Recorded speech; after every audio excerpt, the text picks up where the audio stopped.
hot and sweltering in Lahore, 38 degrees, and I don't think that's going to change considering this is the first and only day game at this year's HBL PSL. One thing that has changed is the surface. Brand new surface, hasn't been used since the Champions Trophy. Last game here had a lot of runs on it. It was Australia. They took on England, chased down 351 quite comfortably.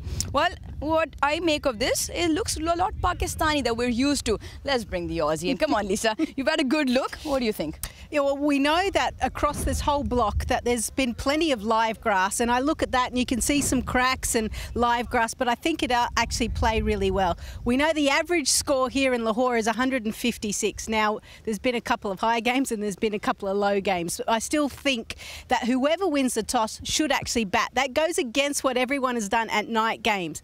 But what fascinates me the most, Aruj, is this little square that's been cut out.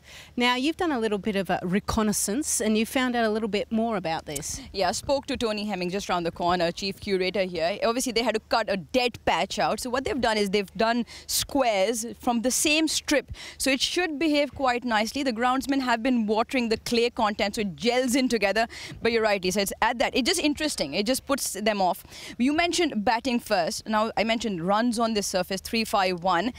Do you think spin might come in? Maybe Osama, the leg spinner? Maybe. We know that the spinners haven't been as successful as the pace bowlers here in Lahore, but I do think it's it's a pitch where you need to get 180, 190 plus. But these two teams are desperate for a victory. Well, they're desperate if they are. 180 plus is what Lisa Staleka says. I reckon the pitch has runs in it as well.